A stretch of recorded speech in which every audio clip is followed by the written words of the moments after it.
Dah nanti jatuh. Nak cepatlah, lapar ni. Bopor berapah tu daripada syaitan. Duduk elok-elok. Baca doa dulu.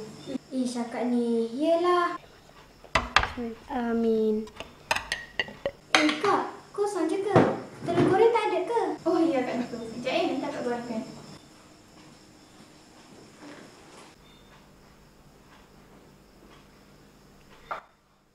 Akak, adik nak tanya ni.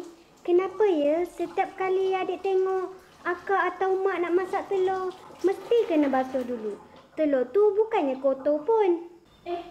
Siapa cakap telur tak kotor? Ia bukan saja kotor, malah bernajis. Najis?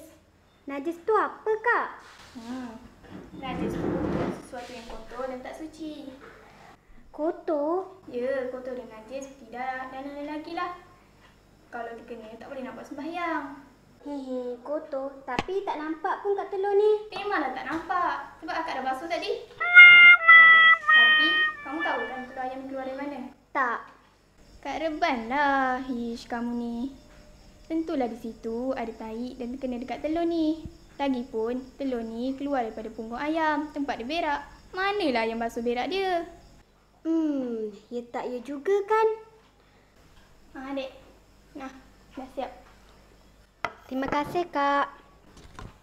Adik tahu tak apa akibat kita makan najis? Tak tahu. Nak tahu ke? Naklah tahu. Antaranya susah nak belajar, ibadah tak ditunggu Tuhan, badan tak sihat, kita akan jadi kawan syaitan. Dan yang paling takut, kita akan masuk api neraka. Takutnya. Dahlah, cepat sekolahkan. Patutlah semalam ayah cakap jangan makan roti canai dekat kedai Abang Udin tu. Ayah cakap telur tak basuh. Tahu pun. Lain kali kalau kita nak makan roti canai ke, roti telur ke, nanti kita ajak ayah makan dekat Mantap Amal Madu dekat depan tu. Dahlah sedap, jangan bersih dan halal pula tu.